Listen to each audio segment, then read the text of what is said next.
नमस्कार, स्वागत है आप सभी प्यारे दोस्तों का आपके अपने YouTube चैनल रिया कोचिंग क्लासेस जयपुर में। प्यारे दोस्तों, एक बार आप सभी को प्यार भरा नमस्कार। विगत कुछ दिनों पहले हमने साइंस का एक नया मिशन प्रारंभ किया था और वो था दोस्तों हमारा मिशन कंप्लीट साइंस। तो उसको लेकर जो सबसे पहला टॉपिक हमने प्रारंभ किया था बच्चों, वो था हमारा गति।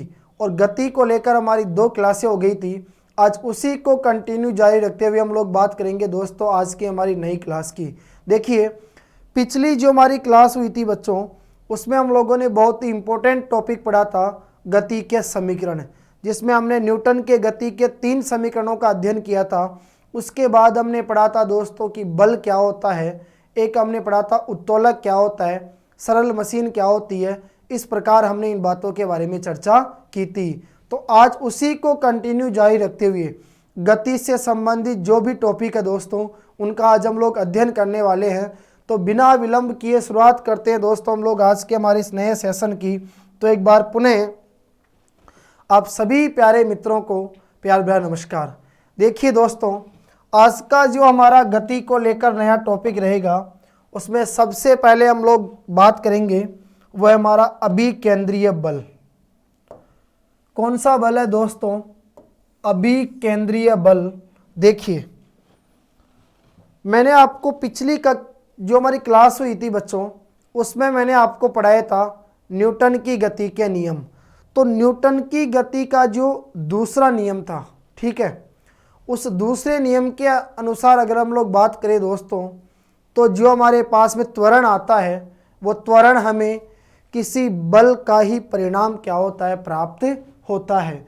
तो ध्यान रखना, न्यूटन की गति का जो दूसरा नियम था, उस न्यूटन की गति के दूसरे नियम के अनुसार अगर हम लोग बात करें किसकी, त्वरण की, तो ये जो त्वरण है बच्चों, यह किसी बल का ही क्या होता है, परिणाम होता है। जो त्वरण है वो क्या होता है, बल का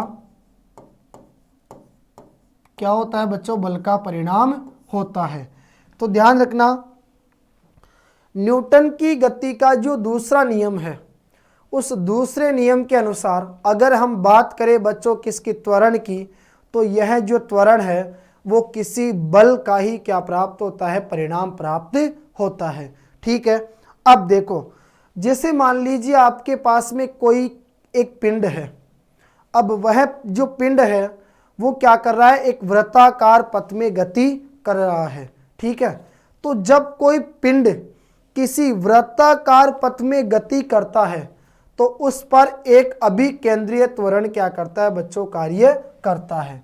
ठीक है, कौन सा, अभिकेंद्रीय त्वरण कार्य करता है।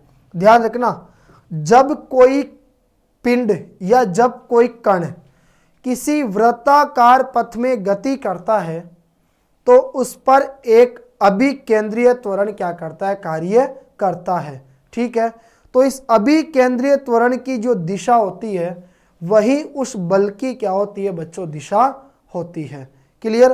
तो मेरे कहने का मतलब आपसे यह है कि जब कोई कण किसी वृत्ताकार पथ के ऊपर गति करता है, ठीक है, तो उस कण पर एक बल लगता है जिसकी दिशा हमेशा उस वृत्ताकार पथ के केंद्र की तरफ रहती है, और यही लगने वाला बल क्या कहलाता है बच्चों, याद रखना, अभिकेंद्रीय बल के नाम से जाना जाता है। ठीक है, तो अभिकेंद्रीय बल को लेकर सीधा सा सिंपल आपको यही ध्यान में रखना है कि जब कोई कण किसी वृत्ताकार पथ में गति करता है, तो उस पर एक बल लगता है जिसकी दिशा हमेशा उस वृत्ताकार पथ के केंद्र की ओर रहती है।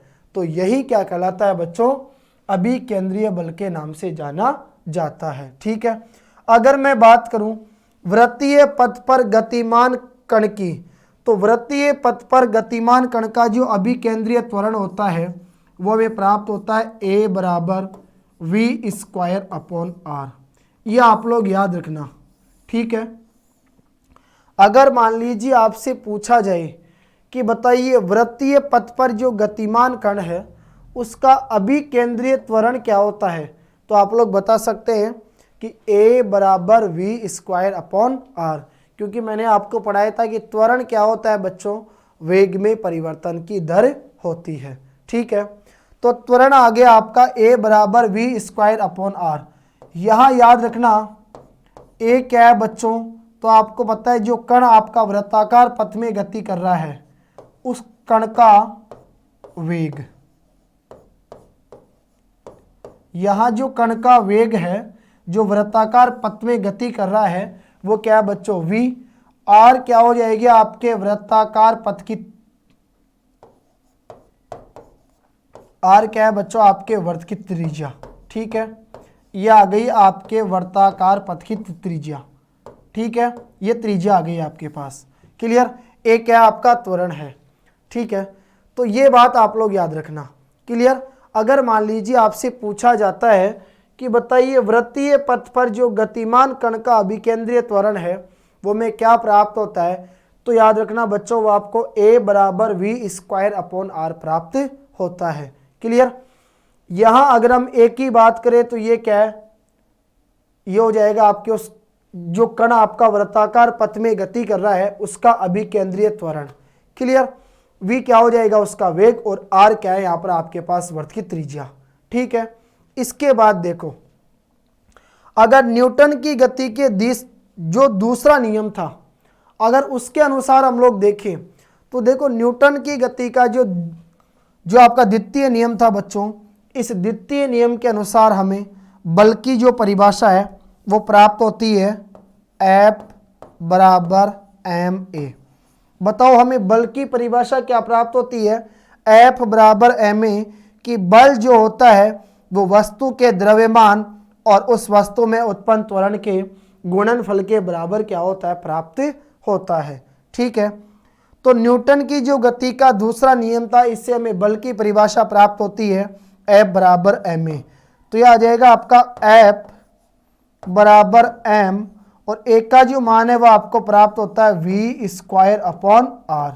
ठीक है, तो याद रखना बच्चों न्यूटन की गति के द्वितीय नियम के अनुसार अगर हम अभिकेंद्रीय बल की बात करें तो अभिकेंद्रीय बल हमें प्राप्त होता है mv स्क्वायर अपॉन r। ठीक है, इसके बाद देखो, इसके बाद हम लोग बात करेंगे अभिकेंद्रीय बल के उदाहरणों को लेकर कि देखो आपसे किस प्रकार से अभिकेंद्रीय बल के उदाहरण पूछे जा सकते हैं। बहुत ही इंपॉर्टेंट है, ध्यान रखना अभिकेंद्रीय बल के जो एग्जाम्पल है बच्चों ये आपके लिए वेरी इंपॉर्टेंट है और इसी प्रकार के जो क्वेश्चन है वो हमें एग्जाम में देखने को मिलते हैं। तो देखो सबसे पहला एग्जाम्पल जो है वो आपको स्क्रीन पे दिखाई दे रहा है कि घर्षण बल से प्राप्त अभिकेंद्रीय बल। आपने देखा होगा जब कोई गाड़ी किसी वृत्ताकार मोड़ के ऊपर मुड़ती है, ठीक है, जब कोई गाड़ी किसी मोड़ के ऊपर मुड़ती है तो उस मोड़ के ऊपर मुड़ने के लिए उसे अभिकेंद्रीय बल की आवश्यकता पड़ती है।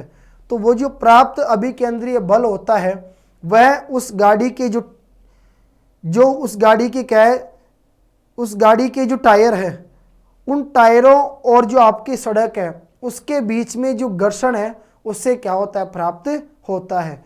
तो याद रखना कि जब कोई गाड़ी, ठीक है, किसी मोड़ के ऊपर मुड़ती है तो उसको मुड़ने के लिए जो आवश्यक अभिकेंद्रीय बल है वो कहाँ से प्राप्त होता है, तो वो गाड़ी के जो टायर है और जो सड़क है उनके बीच में जो घर्षण बल लगता है उससे प्राप्त होता है। ठीक है, इसी प्रकार दूसरा एग्जाम्पल आता है गुरुत्वाकर्षण बल से प्राप्त अभिकेंद्रीय बल। आपने देखा होगा हमारा जो ब्रह्मांड है इस ब्रह्मांड के केंद्र में स्थित जो सबसे बड़ा पिंड है वो है बच्चों सूर्य। सूर्य के चारों ओर कौन परिक्रमा करता है, तो ग्रह परिक्रमा करते हैं। ठीक है, और ग्रहों के चारों ओर कौन परिक्रमा करता है, उपग्रह परिक्रमा करते हैं।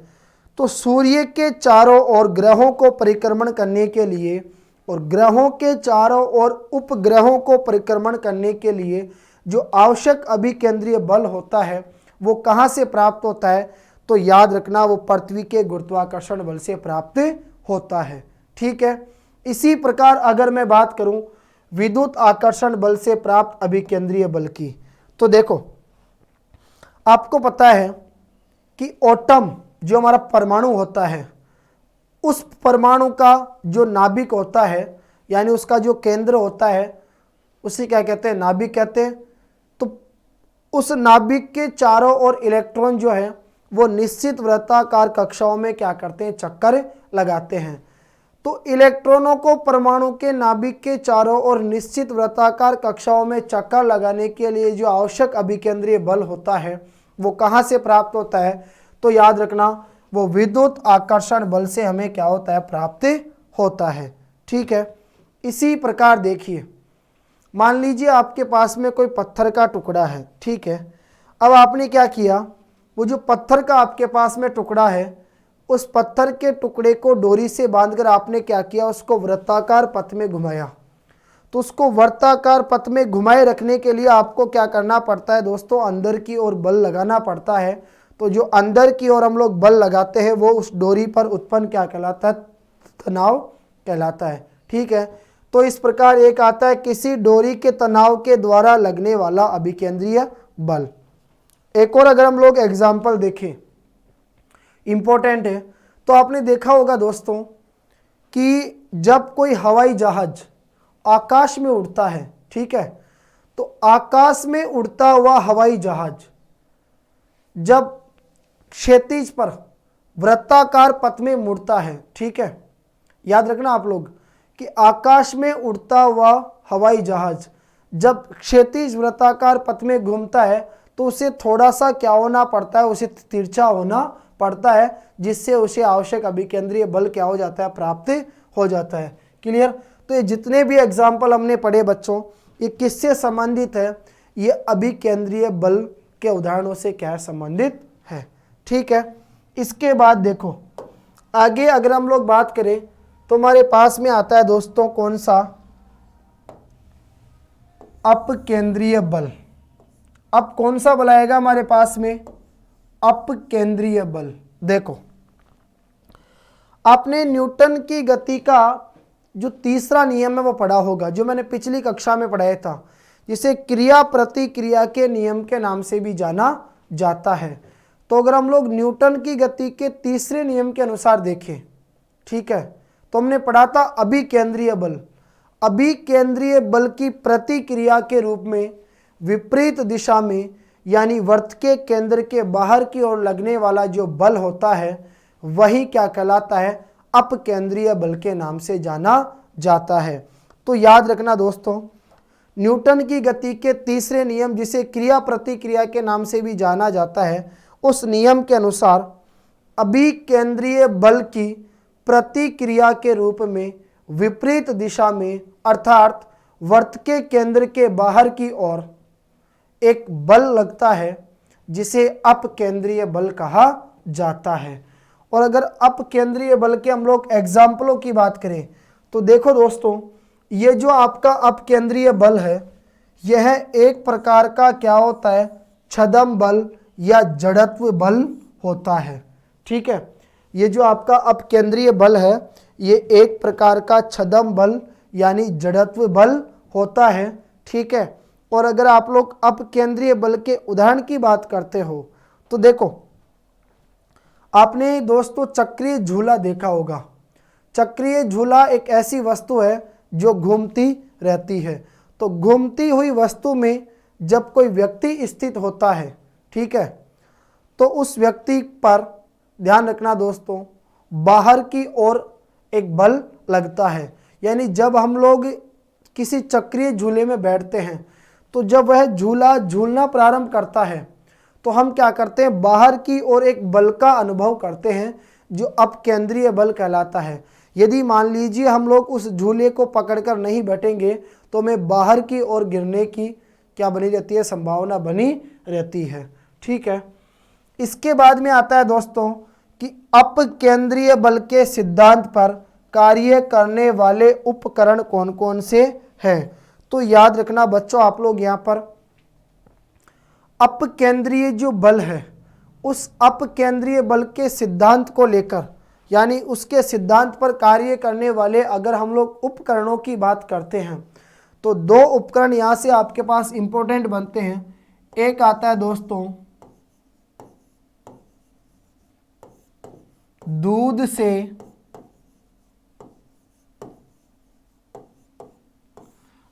से मक्खन को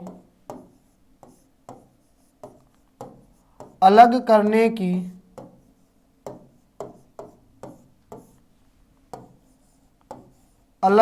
की मशीन। ठीक है, तो आप लोग याद रखना कि दूध से मक्खन को अलग करने की जो मशीन है वो किसके सिद्धांत पर कार्य करती है? अपकेंद्रीय बल के सिद्धांत पर कार्य करती है। इसी प्रकार दूसरा एग्जाम्पल आप लोग ले सकते हैं बच्चों,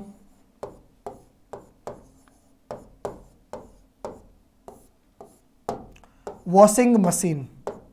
कौन सी मशीन आएगी? Washing machine. ठीक है, इसी प्रकार यदि आपसे पूछा जाए कि अपकेंद्रित किसे कहते हैं, तो देखो अगर अपकेंद्रित की हम लोग परिभाषा देखें तो अपकेंद्रित का मतलब होता है दोस्तों कि जैसे आपको पता है भिन्न भिन्न यानी अलग अलग भिन्न भिन्न द्रव्यमान के जो कण होते हैं उनको अलग यानी क्या करने का, पृथक करने का जो यंत्र होता है उसे ही दोस्तों अपकेंद्रित के नाम से जाना जाता है। तो अगर आप लोग अपकेंद्रित की परिभाषा नोट करना चाहिए तो इस प्रकार से लिख सकते हैं कि भिन्न भिन्न द्रव्यमान वाले कणों को पृथक करने का जो यंत्र है वही अपकेंद्रित के नाम से जाना जाता है। क्लियर दोस्तों? तो उम्मीद करूंगा कि अपकेंद्रीय बल और अभिकेंद्रीय बल आप सभी दोस्तों को जरूर समझ में आएंगे। तो एक बार जल्दी से इस सेशन को आप लोग दोस्तों अधिक से अधिक शेयर कर दीजिए ताकि हमारे राजस्थान में या हमारे भारतवर्ष में जितने भी विद्यार्थी जिनके पास में ऑफलाइन जाकर पढ़ने की सुविधा उपलब्ध नहीं है और वो घर बैठकर अच्छी गुणवत्तापूर्वक साइंस का अगर अध्ययन करना चाहते हैं तो उन तक ये क्लास जरूर पहुंचनी चाहिए। ठीक है, आगे देखिए दोस्तों, अब हम लोग बात करेंगे किसके बारे में? बल आघूर्ण के बारे में। ठीक है, अब आता है दोस्तों बल आघूर्ण। देखो बल आघूर्ण की अगर हम लोग बात करें, ठीक है, तो बल आघूर्ण जो है दोस्तों ये याद रखना, इस बल आघूर्ण को किससे प्रदर्शित किया जाता है? तो इस बल आघूर्ण को एक ग्रीक अक्षर है जिसको हम लोग क्या कहते हैं दोस्तों? टो, TOE, इसे इस प्रकार से प्रदर्शित किया जाता है। ठीक है, इस प्रकार से, इस प्रकार आता है ये टो। क्लियर? तो ध्यान रखना बल आघूर्ण जो है यह ग्रीक अक्षर होता है दोस्तों। क्लियर? क्या होता है? ग्रीक अक्षर होता है और जिसे क्या कहा जाता है? टो कहा जाता है। टो से इसको प्रदर्शित किया जाता है। अगर मान लीजिए आप लोग चाहें कि सर बल आघूर्ण की परिभाषा क्या बनती है, तो देखिए दोस्तों ये जो बल आघूर्ण होता है ना, ये बल आघूर्ण याद रखना आप लोग, बल आघूर्ण बराबर होता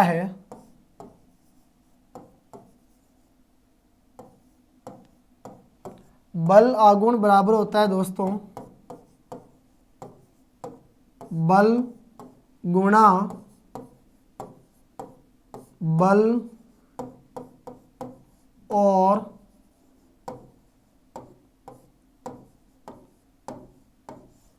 x दूरी। ठीक है, क्या लिखा मैंने? बल गुणा बल और x दूरी। ठीक है दोस्तों, ध्यान रखना। देखिए अगर इसकी परिभाषा की हम लोग बात करें तो जैसे मान लीजिए दोस्तों हमारे पास में कोई पिंड है। ठीक है, अब हमने क्या किया, उस पिंड के ऊपर बाह्य बल लगाया, तो अगर वह बाह्य बल उस पिंड को किसी x के परितः यदि घुमाने का प्रयास करता है तो बल की यह प्रकृति दोस्तों बल आघूर्ण के नाम से जानी जाती है।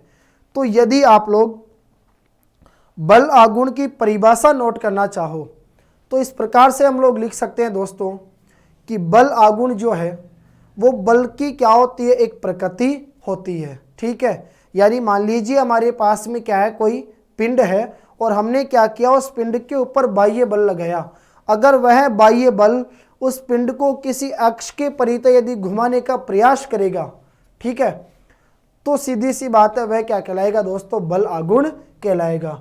बल आघूर्ण जो है वो बल गुणा बल और एक्स की जो दूरी है उसके क्या होता है, बराबर होता है। यानी बल और एक्स की दूरी के गुणनफल के क्या होता है, बराबर होता है। तो बल आघूर्ण को हम लोग एक ग्रीक अक्षर टो के द्वारा प्रदर्शित करते हैं और टो बराबर हो जाएगा हमारा F इंटू एल। ये क्या आ जाएगी, बल और एक्स दूरी। ठीक है, दूसरी बात, यदि इसके मात्रक की हम लोग बात करें दोस्तों, तो बल आघूर्ण का मात्रक बन जाएगा टो बराबर, बल का मात्रक होता है न्यूटन इंटू दूरी क्या आ जाएगी आपकी मीटर। तो याद रखना न्यूटन मीटर जो है, यानी न्यूटन इंटू मीटर किसका मात्रक होता है बच्चों, तो यह आपके बल आघूर्ण का क्या होता है, मात्रक होता है। अगर बल आघूर्ण की विमा को लेकर बात करें तो मैंने आपको बताया था कि ये जो बल F है, ठीक है, अब F बराबर क्या होता है दोस्तों, ma। क्लियर, m क्या है आपका, द्रव्यमान है। द्रव्यमान को हम लोग किससे प्रदर्शित करते हैं, m से। क्लियर, तो m एक है तो m की पावर क्या आ जाएगी, 1। एक क्या होता है दोस्तों, त्वरण वेग में परिवर्तन की दर, और त्वरण की जो विमा है वो हमें प्राप्त होती है m l t की पावर -2। बताओ, त्वरण की जो विमा है वो हमें प्राप्त हुई थी बच्चों, पहली क्लास में हमने पढ़ा था m, क्लियर, l की पावर -2, सॉरी, इसकी जो विमा है वो हमें प्राप्त होती है दोस्तों एल टी की पावर -2, क्योंकि हमें पता है कि त्वरण जो है वो क्या होता है, वेग में परिवर्तन की दर। त्वरण का मात्रक क्या था, मीटर प्रति सेकंड स्क्वायर। तो मीटर प्रति सेकंड स्क्वायर से इसकी जो विमा है वो हमें प्राप्त होती है एल टी की पावर -2। ठीक है, तो यहां से हम लोग निकालेंगे बल आघूर्ण की विमा, तो यह हमें प्राप्त हो जाएगी दोस्तों m की पावर 1, l की पावर 2 और t की पावर -2। तो m की पावर 1, l की पावर 2 और t की पावर -2 जो है वो हमें किसकी विमा प्राप्त होती है दोस्तों, तो यहाँ से हमें यह बल आघूर्ण की विमा प्राप्त होती है। और यदि आपको दिक्कत आए कि सर ने विमा किस प्रकार निकाली, तो जो हमारी पहली क्लास हुई थी बच्चों गति को लेकर, उसमें मैंने आपको विमा ज्ञात करना सिखाया था, आप लोग वहां से इसको सीख सकते हैं। देखो, फिर आता है कि यदि किसी बल को x से अधिक दूरी पर अगर लगाया जाए तो बल आघूर्ण का जो मान है हमें वो अधिक प्राप्त होता है। ठीक है दोस्तों, तो आप लोग यहां से ध्यान रखना कि यदि किसी बल को x से अधिक दूरी पर अगर लगाया जाता है तो हमें बल आघूर्ण का जो मान है वो अधिक प्राप्त होता है। इसके बाद हम लोग बात करेंगे दोस्तों द्रव्यमान केंद्र को लेकर। देखिए, द्रव्यमान केंद्र की अगर हम लोग बात करें तो याद रखना आप लोग दोस्तों, ये जो द्रव्यमान केंद्र है ये एक ऐसा बिंदु होता है जो किसी पिंड के संपूर्ण द्रव्यमान की क्या होती है, माध्य स्थिति को प्रदर्शित करता है। तो ध्यान रखना दोस्तों, द्रव्यमान केंद्र यानी सेंटर ऑफ मास की अगर हम लोग बात करें तो द्रव्यमान केंद्र जो है ये किसी वस्तु के संपूर्ण द्रव्यमान की माध्य स्थिति को प्रदर्शित करने वाला बिंदु होता है। अर्थात सीधा सा मतलब यह है कि किसी वस्तु का यानी किसी पिंड का यानी किसी कण का जो संपूर्ण द्रव्यमान होता है वो उसके केंद्र में निहित होता है। ठीक है, दूसरी बात फिर आता है कि बल आघूर्ण के उदाहरण। अब क्या है दोस्तों, बल आघूर्ण के उदाहरण। तो आप सभी को पता है बल आघूर्ण के जो उदाहरण है बच्चों, ये हमारे दैनिक जीवन में काम आते हैं। जैसे हमने देखा स्क्रू ड्राइवर। स्क्रू ड्राइवर क्या होता है बच्चों, जिसको हम लोग अपनी आम भाषा में पेचकस कहते हैं। ठीक है, स्क्रू जो ड्राइवर होता है उसके द्वारा पेच को आसानी से क्या कर दिया जाता है, कस दिया जाता है, यानी घुमा दिया जाता है। और एक आप लोग ले सकते हैं इसी प्रकार जैसे रिंच। रिंच का मतलब क्या होता है बच्चों, पाना। ठीक है, तो रिंच के द्वारा नट बोल्ट को आसानी से घुमा दिया जाता है, यानी कस दिया जाता है या खोल दिया जाता है। हेड पंप का जो हत्था होता है उसको लंबा रखा जाता है ताकि हेड पंप को दबाते समय हमारे हाथ के ऊपर जोर कम लगे। तो ये सब किसके एग्जाम्पल है बच्चों, बल आघूर्ण के एग्जाम्पल है जो हमें दैनिक जीवन में देखने को मिलते हैं। चलिए, द्रव्यमान केंद्र के बाद में अब हम लोग बात करते हैं। तो अगला पॉइंट आता है बच्चों हमारा बल युग्म। एक बात मुझे आप लोग बताइए, आपने एक नाम सुना दोस्तों, बल युग्म, कपल। युग्म का मतलब क्या होता है मैं आपसे पूछना चाह रहा हूं। तो आप सभी को पता है कि सर युग्म का मतलब होता है जोड़ा। बताओ युग्म यानी क्या होता है, जोड़ा होता है। ठीक है दोस्तों, युग्म का मतलब क्या होता है, जोड़ा होता है। तो बल यानी बलों का जोड़ा, जोड़ा हमेशा दो का बनता है, यानी दो बलों का जोड़ा जो होता है दोस्तों उसे क्या कहा जाता है, बल युग्म कहा जाता है। देखिए, दो बराबर तथा विपरीत समांतर बल। सुनना दोस्तों मैंने क्या कहा आपसे, दो बराबर और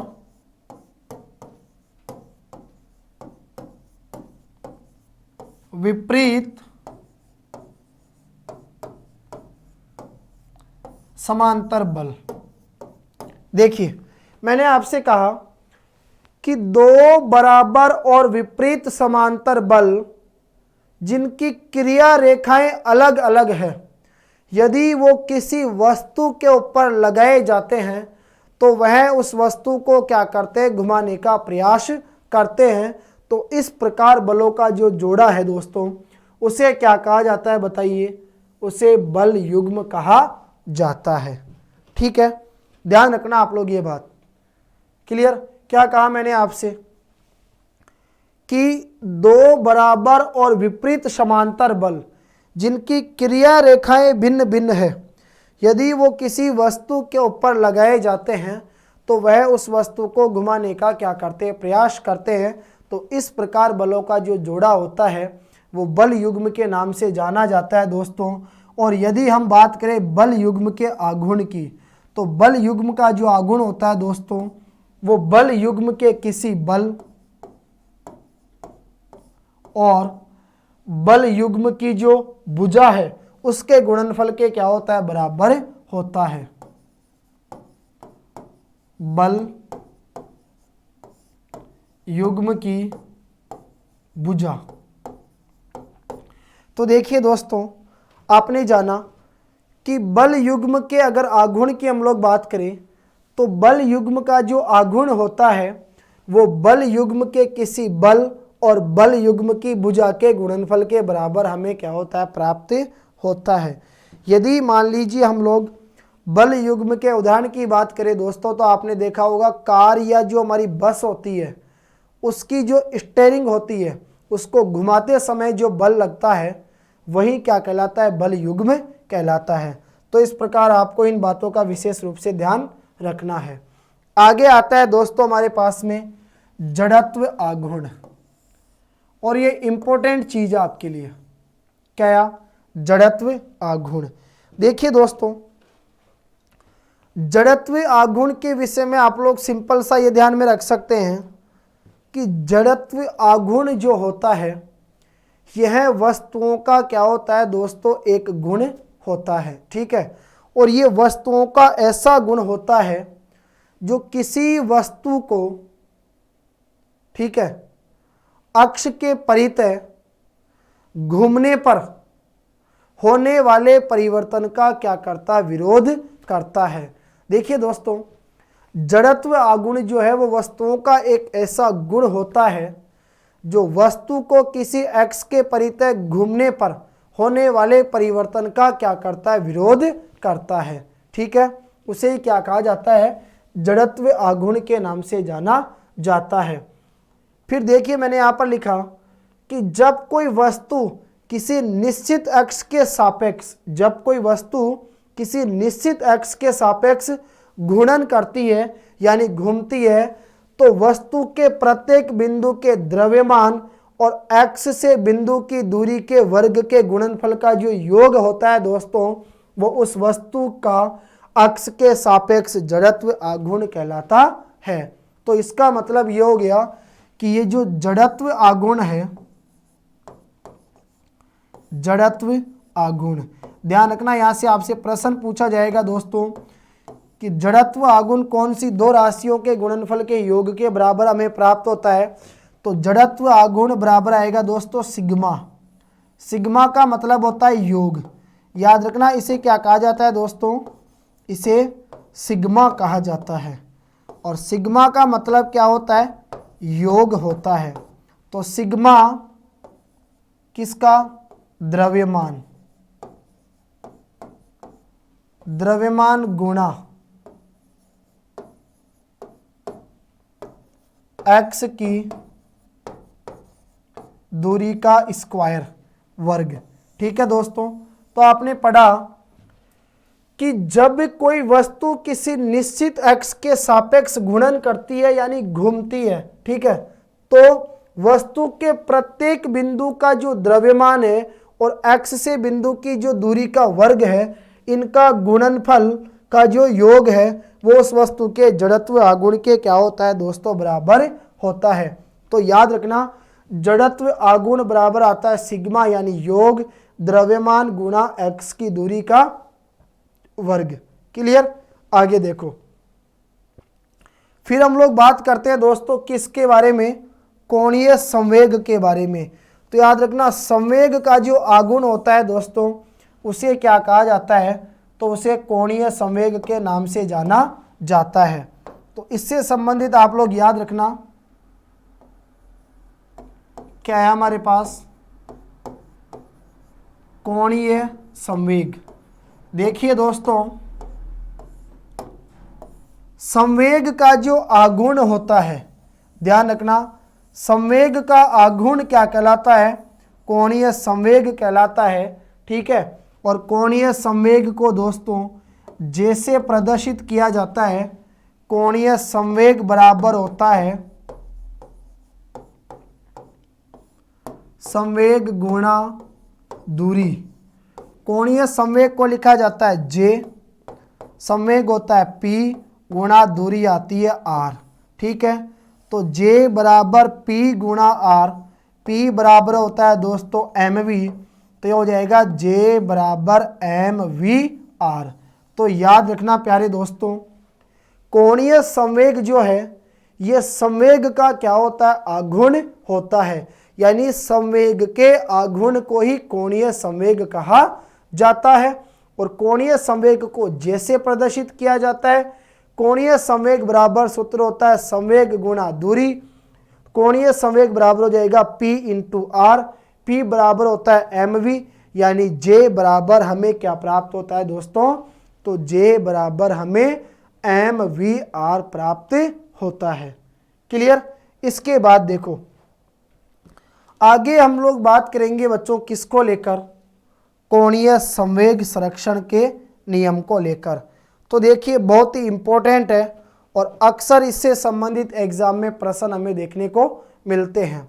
देखो मान लीजिए आपके पास में कोई पिंड है, अगर वह पिंड किसी बिंदु के सापेक्ष, ठीक है, अगर कोई पिंड किसी बिंदु के सापेक्ष घूर्णन करता है तो ध्यान रखना दोस्तों उसका जो संवेग है वो नियत प्राप्त होता है। तो आप लोग याद कर सकते हैं कि संवेग संरक्षण के नियम के अनुसार, कोणीय संवेग संरक्षण के नियम के अनुसार जब कोई पिंड किसी बिंदु के सापेक्ष घूर्णन करता है तो उसका संवेग नियत रहता है। क्लियर। दूसरी बात देखो, फिर आप लोग याद रखना कि किसी पिंड का जो रेखीय वेग है, किसी पिंड का जो रेखीय वेग होता है दोस्तों, वो उसके पथ के केंद्र से उसकी दूरी के व्युत्क्रमानुपाती प्राप्त होता है। तो किसी पिंड का जो रेखीय वेग होता है उसको v से प्रदर्शित किया जाता है और वो व्युत्क्रमानुपाती होता है दोस्तों किसके, दूरी के, यानी 1/r। तो v व्युत्क्रमानुपाती r। ठीक है, तो इसका मतलब होता है कि किसी पिंड का जो रेखीय वेग है वो उसके पथ के केंद्र से उसकी दूरी, तो पथ के केंद्र से उसकी दूरी क्या है, r। ठीक है, उसके क्या हो जाएगा दोस्तों, व्युत्क्रमानुपाती हो जाएगा। राइट। चलिए, इसके बाद आता है फिर हमारे पास अगला टॉपिक, प्रक्षेप्य गति। मैं कह रहा हूं दोस्तों, यदि आप लोग गति पढ़ रहे हैं तो ध्यान रखना, गति जब भी पढ़ो तो आपको प्रक्षेप्य गति के बारे में तो नॉलेज होना जरूरी है। इसको वेरी वेरी इंपॉर्टेंट कर लो, क्योंकि देखो कितने पर्सन यहाँ से आपको सीखने को मिलेंगे। बहुत इंपॉर्टेंट चीज़ है दोस्तों। आज हमारा ये गति का लास्ट टॉपिक है और आज के जो हमारा तीसरा सेशन है दोस्तों, इसमें हमारा कंप्लीट मिशन साइंस का जो पहला टॉपिक था गति, वो क्या हो जाएगी, कंप्लीट हो जाएगी। और अगली जो कल हमारी क्लास होगी दोस्तों, उसमें हम लोग पढ़ने वाले हैं घर्षण के बारे में। ठीक है, तो देखो पहले हम लोग इसको पूरा करते हैं, प्रक्षेप्य गति। सुनिएगा दोस्तों, प्रक्षेप्य गति की हम लोग बात करेंगे तो देखो, ये आ गया आपका धरातल। ठीक है दोस्तों, ये क्या है आपका, धरातल है।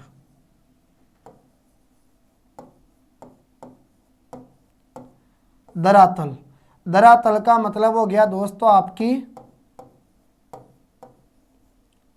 क्षैतिज दिशा,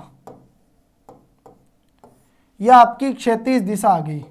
ठीक है, और यहां मूल बिंदु से यह आ गई आपकी दोस्तों ऊर्ध्वाधर दिशा। ये कौन सी दिशा आ गई आपकी, ये हो गई आपकी ऊर्ध्वाधर दिशा। ठीक है, देखो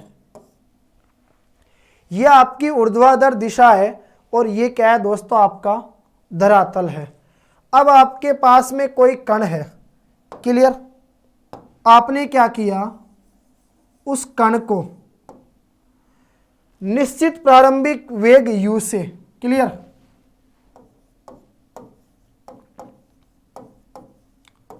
निश्चित प्रारंभिक वेग u से क्या किया दोस्तों, आपने फेंका। ठीक है, तो जब किसी कण को निश्चित प्रारंभिक वेग u से ऊर्ध्वाधर दिशा से कुछ कोण बनाते हुए, यानी ऊर्ध्वाधर दिशा से कुछ कोण बनाते हुए फेंका जाता है, तो यह कुछ कोण क्या बना यहाँ पर आपका, थीटा। ठीक है दोस्तों, सुनना आप लोग मेरी बात को, बिल्कुल फिट हो जाएगा आपके दिमाग में। कभी जिंदगी में गलती नहीं करोगी कि प्रक्षेप्य गति से संबंधित आपसे गलती हो जाए। समझना, जब किसी कण को, ठीक है, मान लीजिए आपके पास में कोई कण है, निश्चित प्रारंभिक वेग u से, निश्चित प्रारंभिक वेग u से ऊर्ध्वाधर दिशा से कुछ कोण बनाते हुए, ठीक है, फेंका जाता है, तो वह इस ऊर्ध्वाधर जो आपका ये तल है दोस्तों, इस ऊर्ध्वाधर तल में क्या करता है, वक्र पथ में गति करता है। बताओ कौन से पथ में गति करेगा, वक्र पथ में। वक्र पथ में क्या करता है, इस प्रकार गति करता है दोस्तों। तो इस प्रकार से वक्र पथ की ये जो गति है, इसे क्या कहा जाता है, प्रक्षेप्य गति कहा जाता है दोस्तों। और इस पथ को क्या कहा जाता है, प्रक्षेप्य पथ के नाम से जाना जाता है। याद रखना, प्रक्षेप्य जो पथ होता है, प्रक्षेप्य पथ ये कैसा होता है दोस्तों, तो याद रखना ये होता है परवलयाकार।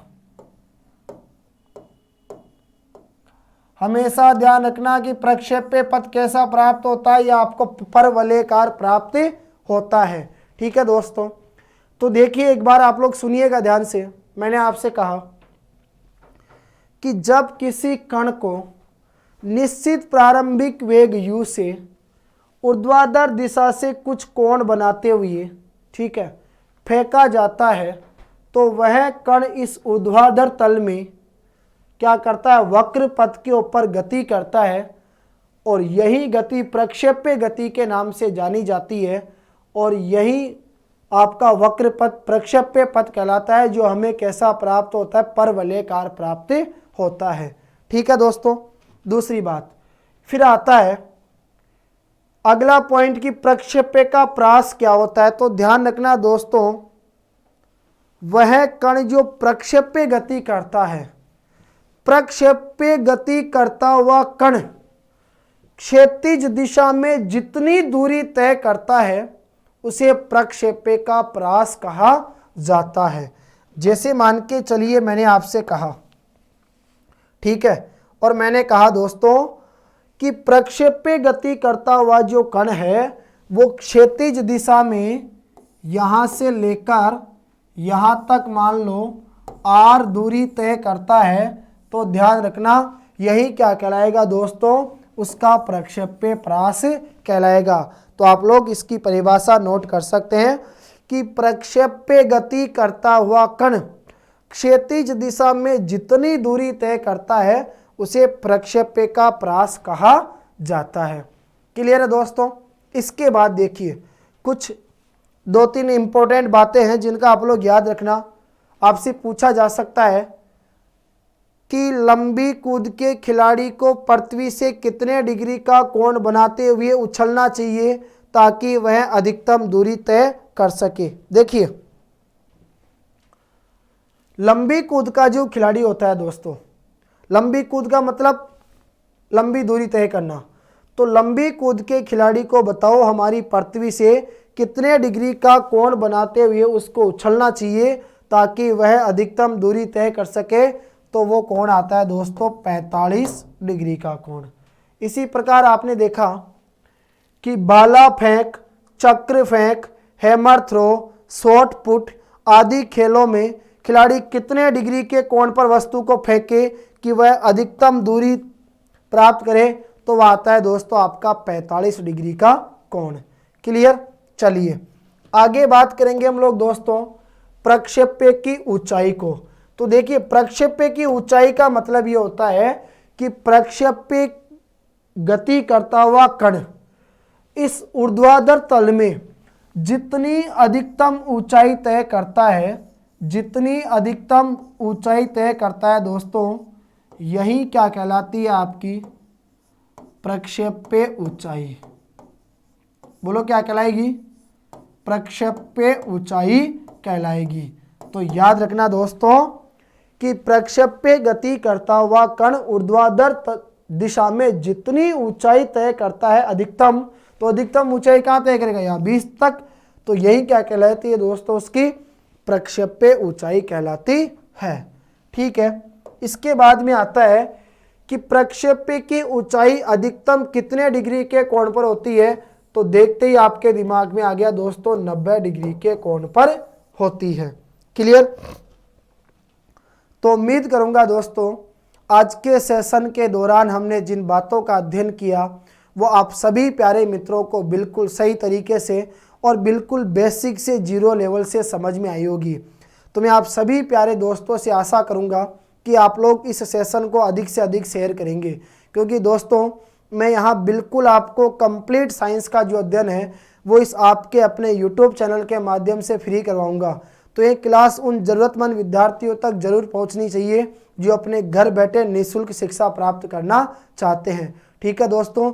तो जो हमारा कंप्लीट साइंस का मिशन था उसका जो सबसे पहला टॉपिक हमने गति पढ़ना प्रारंभ किया था दोस्तों, उसको हमने 3 भागों में आज कंप्लीट कर लिया। अगला जो हमारी जो दोस्तों अगली क्लास होगी उसमें अब हम लोग एक नए टॉपिक के बारे में चर्चा करेंगे जो रहेगा हमारा घर्षण। एक ही क्लास में दोस्तों हमारा कंप्लीट हो जाएगा, जिसके बाद अगला टॉपिक हम लोग प्रारंभ करेंगे साइंस का गुरुत्वाकर्षण। तो तब तक आप लोग जुड़े रहिए। आप सभी प्यारे मित्रों को जय हिंद, जय भारत।